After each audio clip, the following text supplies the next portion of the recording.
48. 므낫세와 에브라임. 야곱이 요셉의 두 아들을 축복하다. 요셉이 아버지의 부르심으로 환도뼈 맹세를 하고 온 지 오래 지나지 않아서였다. 요셉은 아버지 야곱이 병들어 위독하다는 소식을 듣고 두 아들 므낫세와 에브라임을 데리고 서둘러 아버지를 찾아뵈었다. 야곱은 요셉이 찾아왔다는 말에 기운을 내어 침상에서 일어나 앉았다. 야곱은 죽기 전에 언약 가문의 계승자요 전수자로서 후손과 땅에 대한 복을 다음 계승자에게 전수해야 할 의무가 있었다. 아버지의 아들 요셉이 왔습니다. 어디가 얼마나 편찮으십니까? 그래, 요셉아, 잘 왔다. 이리 가까이 오너라. 요셉이 가까이 다가오자 야곱이 말했다. 요셉아, 내가 섬기는 전능하신 하나님이 가나안 땅 베델에 나타나셔서 말씀하시기를 내가 너의 자손을 번성케 하여 내 후손으로 셀 수 없을 만큼 크게 불어나게 하겠노라. 내게서 여러 나라와 많은 민족이 나오게 하리라. 또한 이 가나안 땅을 내 후손에게 주어 이 땅을 차지하고 살게 하겠노라 하셨다. 야곱은 잠시 자세를 고쳐 앉더니 말을 이어나갔다. 내 아들 요셉아, 너는 이곳 이집트 땅에서 두 아들 에브라임과 므낫세를 얻었다. 이제 나는 그 아이들을 내 양자로 삼아야겠다. 르우벤이나 시므온처럼 에브라임과 므낫세는 내 아들의 지위를 갖게 될 것이다. 그러므로 이 두 아이 다음으로 낳을 아이부터 내 자식들이다. 에브라임과 므낫세는 내 아들이 되어 너의 형들과 함께 내 유산을 물려받게 될 것이다.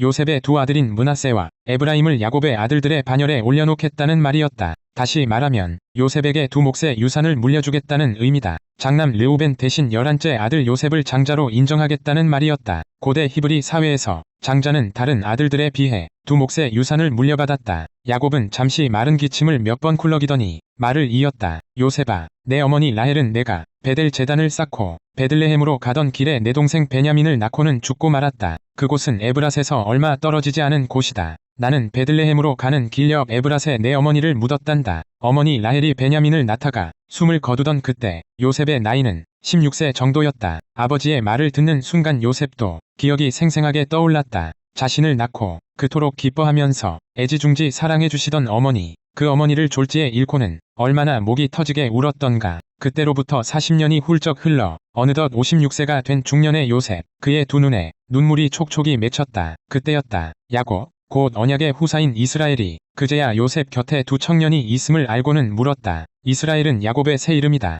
야복 강변에서 주의 천사에게서 새로 부여받은 언약 후사로서의 공적인 이름이다. 이 아이들은 누구냐? 아버지, 제 아들들입니다. 하나님께서 이곳 이집트 땅에서 제게 주신 자식들입니다. 그래? 마침 잘 되었다. 그 아이들을 내게로 가까이 데려오너라. 내가 축복해야겠다. 이스라엘은 노령으로 눈이 침침했다. 요셉은 두 아들을 아버지 앞으로 바짝 데려갔다. 이스라엘이 그들의 이마에 입을 맞추고는 사랑스럽게 껴안았다. 그런 뒤 요셉에게 말했다. 요셉아, 내가 생전에 너의 얼굴을 다시 볼 것이라고는 생각조차 못했다. 그런데 하나님은 이렇듯 내 아들들까지 보게 하여 주시는구나. 이제 나는 죽어도 여한이 없구나. 요셉은 아버지에게서 두 아들을 떼어놓고는 엎드려 절했다. 그러고는 다시 두 아들을 데려다가 이스라엘의 오른쪽에는 므낫세를, 왼쪽에는 에브라임을 앉혔다. 므낫세가 장남이고 에브라임이 차남이었기 때문이다. 고대 히브리인들은 오른손을 능력과 권세와 영광의 표상으로 여겼다. 왼손은 그보다 못한 것으로 간주했다. 그런데 이상하게도 야곱은 왼손과 오른손을 엇갈리게 뻗었다.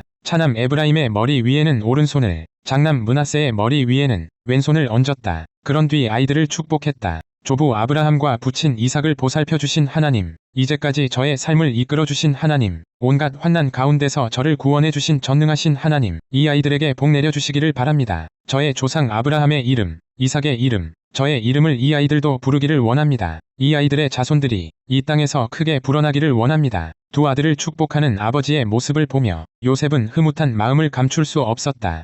하지만 요셉은 아버지가 오른손을 차남 에브라임의 머리 위에, 왼손을 장남 므낫세의 머리 위에 얹고 축복하는 것이 영 마음에 걸렸다. 요셉은 손을 바꾸어 놓으려고 아버지의 오른손을 붙잡으며 말했다. 아버지가 장남과 차남을 착각하여 손을 잘못 얹었다고 생각한 것이다. 아버지, 손의 위치가 잘못되었습니다. 왼손을 얹은 아이가 큰아이고 오른손을 얹은 아이가 작은아이입니다. 이제 손을 바꾸셔서 오른손을 큰아이의 머리 위에 얹고 축복하십시오. 야곱이 요셉의 말을 물리치며 말했다. 그래, 요셉아, 알고 있다. 나도 잘 알고 있다. 알고도 그렇게 한 것이다. 장남 므낫세도 후손이 많이 불어나 큰 민족을 이룰 것이다. 하지만 차남이 형보다 더욱 크게 될 것이다. 동생의 후손이 훨씬 많이 불어나 형보다 더욱 큰 민족을 이룰 것이다. 실제로 그렇게 되었다. 야곱의 축복대로 향후 이스라엘 역사에서 에브라임 지파는 그 수요와 지도력과 영향력 등 모든 면에서 므낫세 지파보다 월등했다. 이때 이스라엘은 나이 많고 병든 몸이었지만 실수하지 않았다. 언약 가문의 계승자요.